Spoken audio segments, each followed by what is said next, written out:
Hi dear students, so today we are here at the Cavalier Institute, Rajouri Garden और मैं आपका maths teacher mister Shekhar आपको बताने जा रहा है कि मैं आपको बताने जा रहा हूँ कि how you are going to make the maximum utilisation of the remaining time.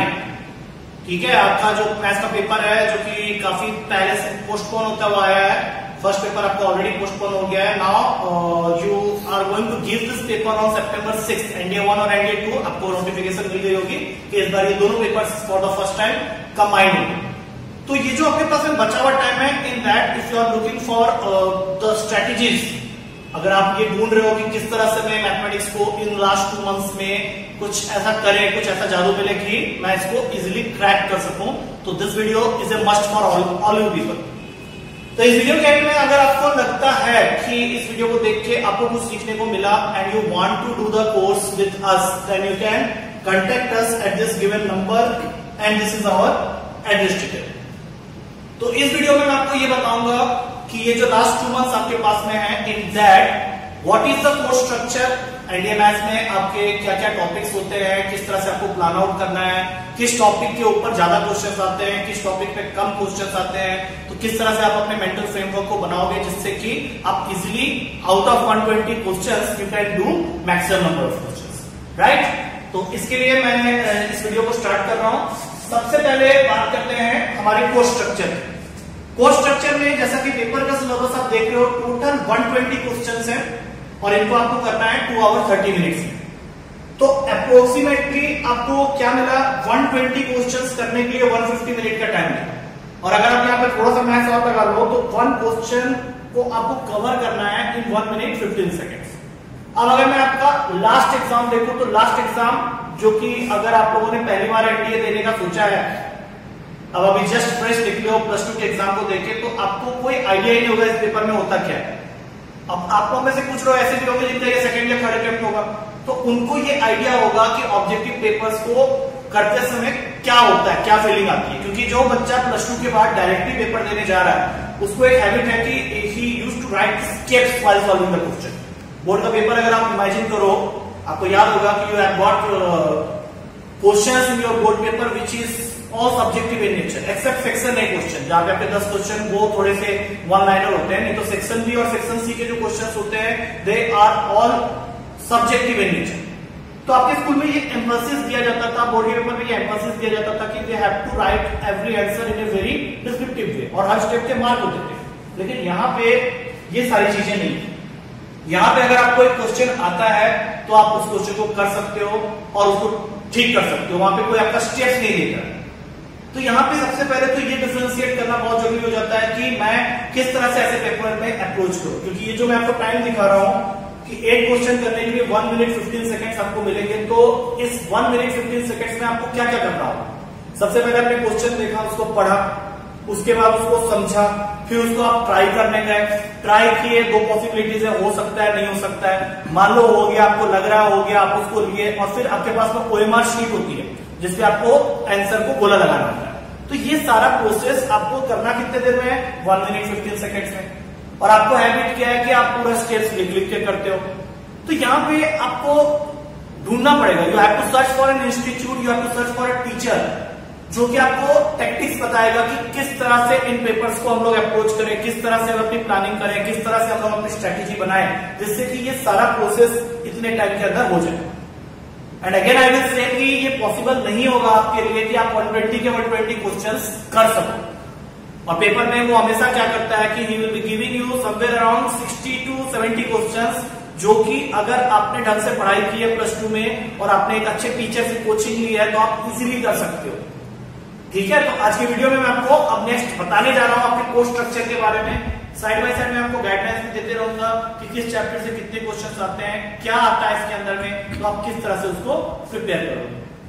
तो सबसे पहला यूनिट जिसको मैं कह सकता हूं कि mother of maths is trigonometry. अब मैं इसको मदर ऑफ मैथ्स इसलिए बोल रहा हूं बिकॉज ट्रिग्नोमेट्री एक ऐसा सेगमेंट है जिसका एप्लीकेशन सिर्फ इन 4 चैप्टर्स में खत्म नहीं होता, ये अलग अलग टॉपिक्स में भी यूज होता है मैथ्स। जैसे आगे जाके आप पढ़ोगे quadratic equation, logarithm, sequence and series, पूरी डिफरेंशिएशन, इंटीग्रेशन, तो ये ट्रिग्नोमेट्रिक फंक्शंस, रेशियोज ये आपका पीछा नहीं छोड़ेगी। तो वैसे मैं अगर क्वांटिफाई करने चाहूं तो आप कह सकते हो हाफ ऑफ द पेपर में तो आपको ट्रिग्नोमेट्री ही दिखेगा, sine theta, cos theta, tan theta. But अगर मैं सिर्फ ट्रिग्नोमेट्री सेगमेंट की बात कर रहा हूं तो it consist of this 4 chapters. अब ये 4 चैप्टर्स आपके क्या है? सबसे पहला है बेसिक रेशियोज एंड आइडेंटिटीज, जिससे कि आपको सबसे ज्यादा क्वेश्चंस मिलते हैं 7 to 8 क्वेश्चंस। और इसके अंदर में he is covering 10th class maths also. आपको अपने 10th के जो बेसिक मैथ्स है उस पर भी थोड़ा सा काम करना पड़ेगा। आपको 7 या 8 क्वेश्चन में से 2-3 क्वेश्चन ऐसे होंगे जो पूरे के पूरे 10th क्लास के कंसेप्ट को टच करता हुआ जाएगा। देन बाकी क्वेश्चंस 11th क्लास के होंगे, बाकी 4 से 5 क्वेश्चन जो होंगे वो 11th क्लास के होंगे। Then comes your next chapter height and distance, इससे 2 से 3 क्वेश्चन आते हैं। नाउ इस चैप्टर को आपने पढ़ा था लास्ट टाइम 10th क्लास में, और वहां पे आपको पता होना चाहिए कि इसके क्वेश्चंस को करने के लिए you have to draw the figure and then you have to solve the questions. और उसमें कई बार ऐसा होता है कि बच्चा फिगर बना लेता है बट उसको आगे सॉल्व नहीं कर पाता है। तो मेरे हिसाब से ये पर्टिकुलर टॉपिक के क्वेश्चन अगर आपको नहीं आते हैं तो आप इसको ज्यादा ट्राई करने पे वहां टाइम मत वेस्ट करना, नहीं तो आपका अच्छा खासा टाइम निकल जाएगा। Then comes this 2 chapters, one is properties of triangle, जो कि पूरा का पूरा 11th क्लास है। इससे 2 से 3 क्वेश्चन आएंगे। मैं इसमें आपको ये बता सकता हूं कि क्या आपके पेपर में पूछता है। In our institute we are providing you assignment booklets and assignments on daily basis. तो उसमें जो भी क्वेश्चन मैं आपको एडवाइस करूंगा, जो भी क्वेश्चन मैं आपको करवाऊंगा, वो क्वेश्चन आपको डायरेक्टली मिल जाएगा इस चैप्टर के लिए। And same goes with the next chapter that is inverse trigonometric function. It's your +2 topic, ये आपके 12वीं में फर्स्ट बुक का सेकंड चैप्टर था।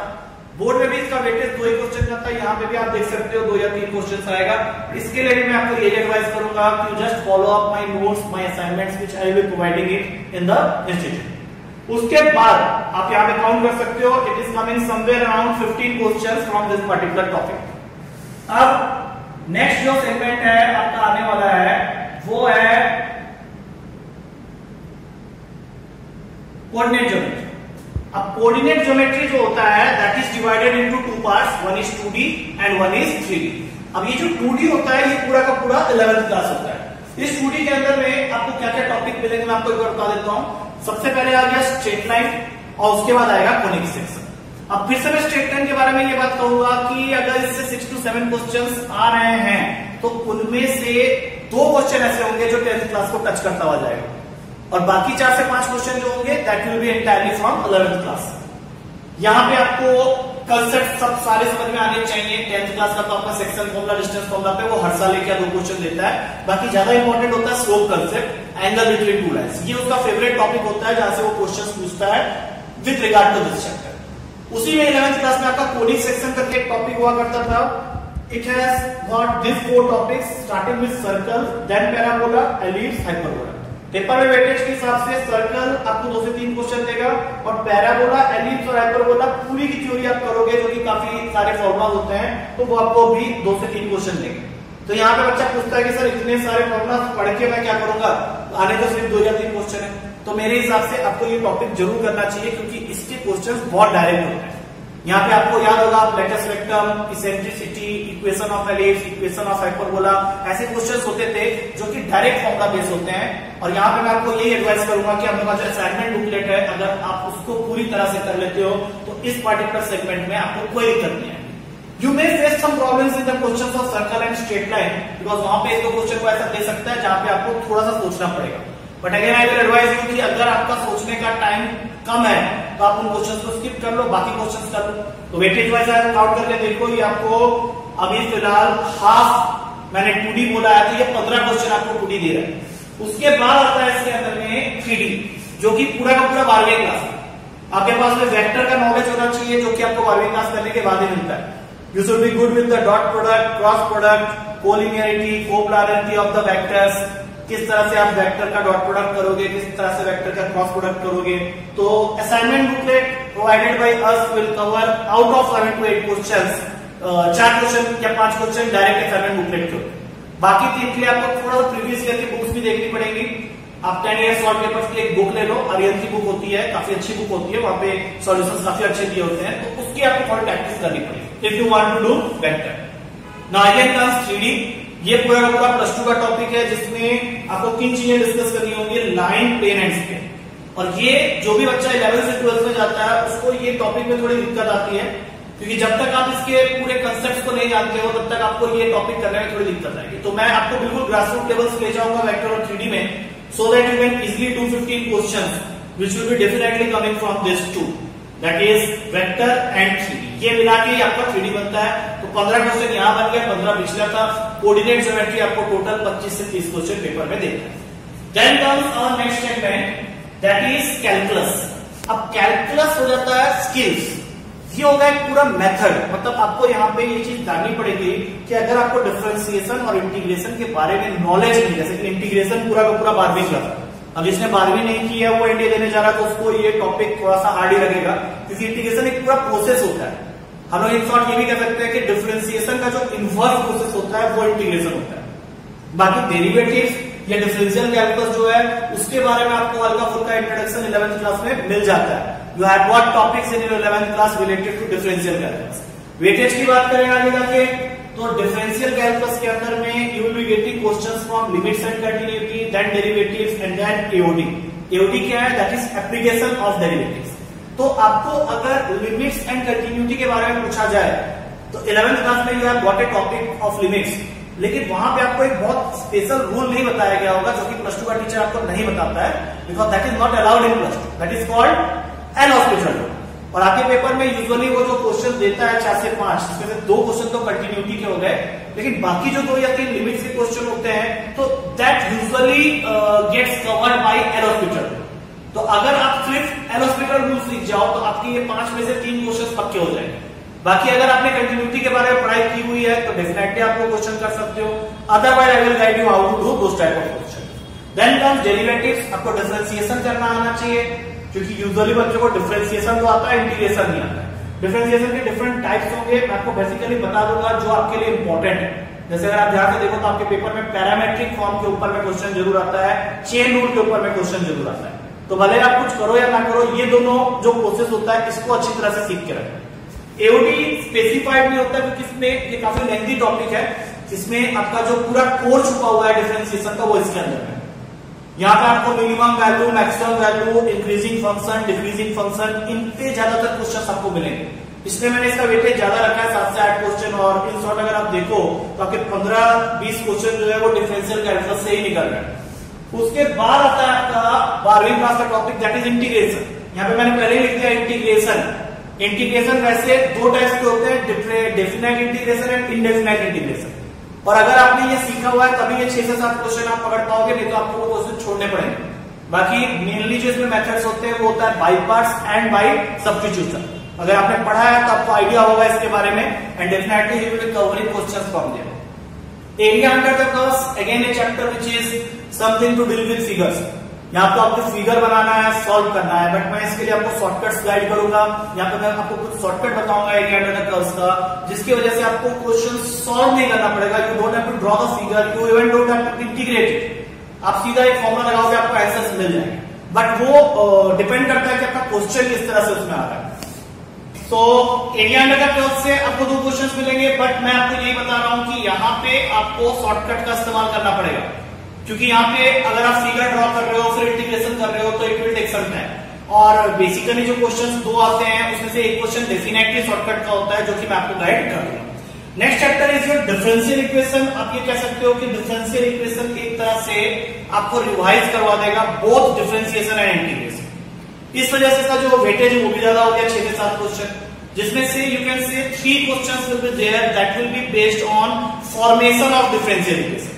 अब अगर आप किसी इक्वेशन से डिफरेंशियल इक्वेशन को फॉर्म कर रहे हो तो you have to take help of derivatives. Differentiation तो आपको आता ही है, बट बाकी जो 3 क्वेश्चन होंगे that will be of solution of differential equation.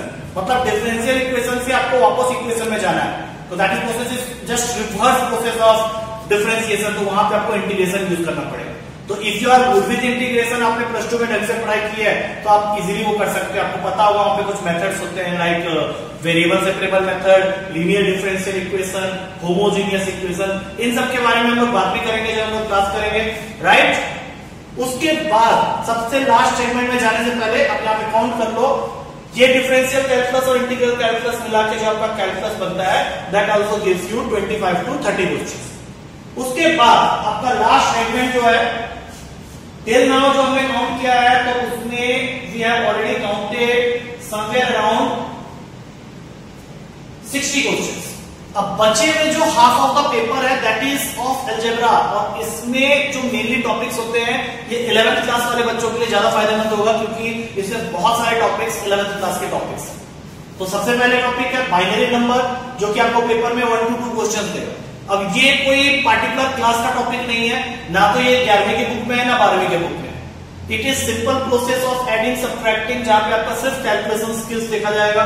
तो बच्चे यूजुअली भले पेपर में कुछ करे या ना करो, ये क्वेश्चन जरूर करके आए, जो कि हर साल आता है, एक क्वेश्चन या 2 क्वेश्चन, और आप अगर सिंपली एडिंग और सब्ट्रैक्टिंग करना जानते हो तो you can definitely do this question.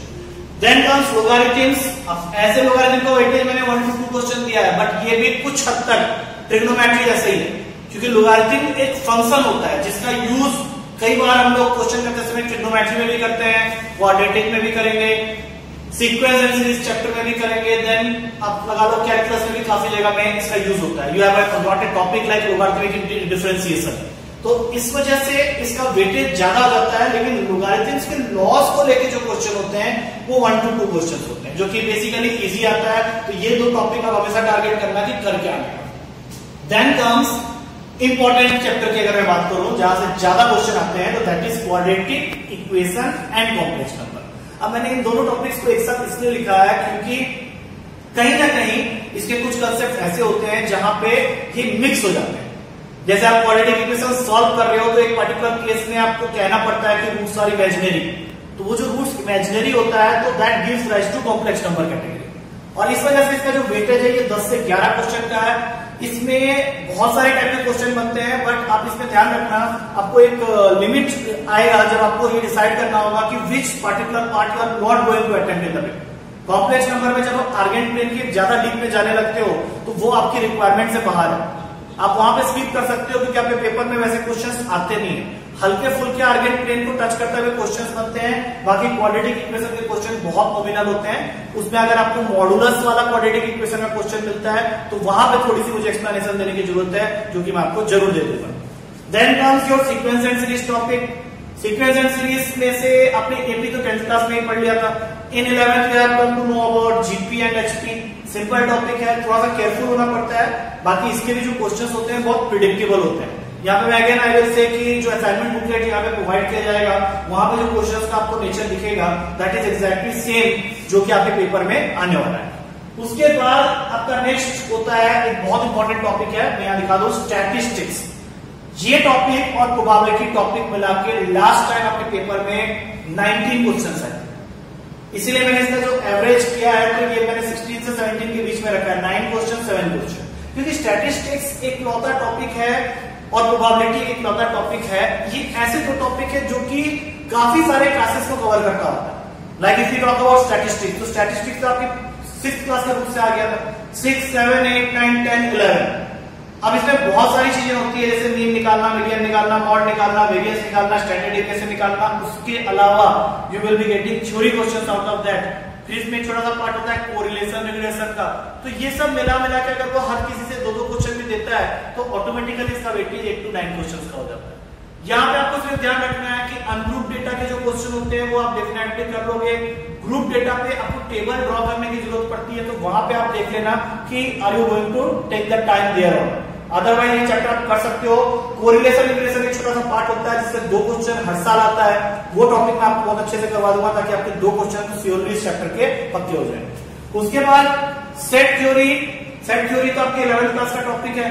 यहाँ पे आप ध्यान रखना, मैंने 4 से 6 इसलिए लिखा है क्योंकि अगर वेन डायग्राम को रिलेट करता हुआ क्वेश्चन उसने दिया, जहां पे एक पैराग्राफ देके वो नीचे 4 क्वेश्चंस दे देता है जहां पे आपको वेन डायग्राम बनाना पड़ता है, तो वैसे क्वेश्चंस को करने के लिए आपको थोड़ा टाइम भी लगेगा, तब वो वेटेज 6 का हो जाता है। अदरवाइज इस चैप्टर से 2 या 3 क्वेश्चन ही आते हैं।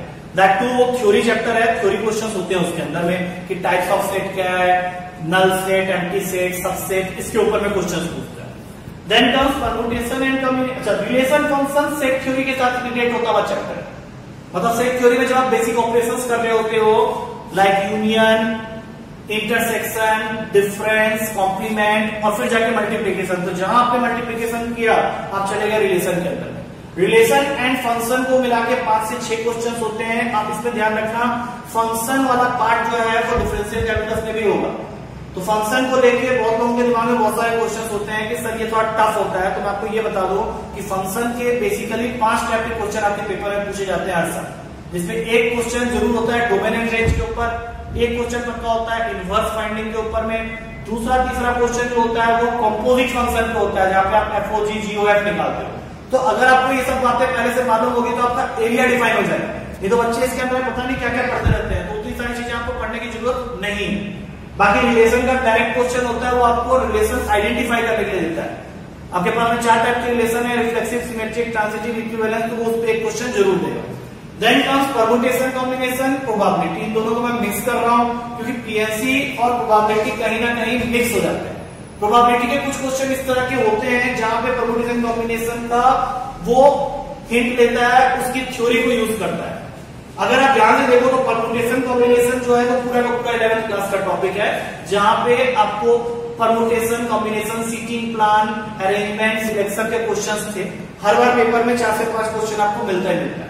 Basically digit problem, alphabet problem, seating plan और एनसीआर एनपीआर के फॉर्मूला को बेस करके वो क्वेश्चन देता ही देता है। प्रोबेबिलिटी हो गया again a topic which is there in 10th class, 11th class and 12th class. और ऐसा नहीं है कि 10th का वो क्वेश्चन नहीं पूछता है। आउट ऑफ 7 क्वेश्चन अगर क्वालिटी में है तो 2 क्वेश्चन को हमेशा 10th क्लास को टच करता हुआ रह जाता है। एक पक्का क्वेश्चन आपका बेस थ्योरम का होगा और 2 क्वेश्चन आपके बर्नौली स्टाइल के होंगे जो कि 12वीं क्लास में आप पढ़ोगे। वैसे अगर आप 11वीं के बाद भी आओगे तो भी ये 12वीं टॉपिक में आपको बहुत ढंग से करवा दूंगा, जिससे कि आपके ये जो क्वेश्चन मैं कह रहा हूं जो श्योर शॉट आते हैं लेकिन 12वीं क्लास के हैं वो भी आप कर लोगे इजीली। बाइनोमियल थ्योरम, ये सिंपल फॉर्मूला बेस्ड चैप्टर है जो कि 11th क्लास में हुआ करता था। काफी सारे बच्चे इस चैप्टर के बारे में ये बोलते हैं कि सर ये हमने ढंग से नहीं किया था, तो मैं इसमें आपको शॉर्टकट्स बता दूंगा।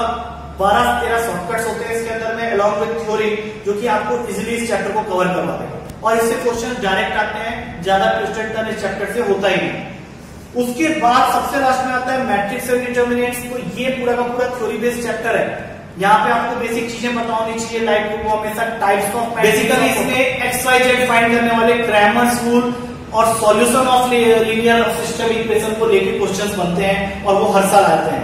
इसका वेटेज 7 से 8 क्वेश्चन है। इसके लिए मैं सिर्फ इतना बोलूंगा कि अगर आपने +2 में 3rd और 4th चैप्टर तक आप जा चुके हो तो आप इजीली इस चैप्टर को कर सकते हो। Now that's it for this particular session. तो इसको अगर आप काउंट करते हो अलजेब्रा के सारे क्वेश्चंस को तो ये करीब करीब आपको हाफ ऑफ द पेपर दे देता है। तो मैंने आपको इस वीडियो में ये सारी चीजें बता दी हैं कि आपका पेपर में कहां से क्वेश्चन आते हैं, 11वीं वाला टॉपिक कितना इंपॉर्टेंट है, 12वीं वाला टॉपिक कितना इंपॉर्टेंट है। Now it's up to you to decide what institute you are going to join. आप यहाँ आओगे तो आपको हर वो चीज प्रोवाइड की जाएगी जो आपके पेपर से रेलिवेंट है। टीचर्स आपके वीकली टेस्ट भी लेते रहेंगे और एग्जाम से ठीक 10 डेज पहले you will be given 3 mock test papers full length पर, जिसकी इन्विजिलेशन भी होगी और उसकी प्रॉपर आपको आंसर के साथ में एक्सप्लेनेशन भी प्रोवाइड किया जाएगा। Now that's it for this particular video.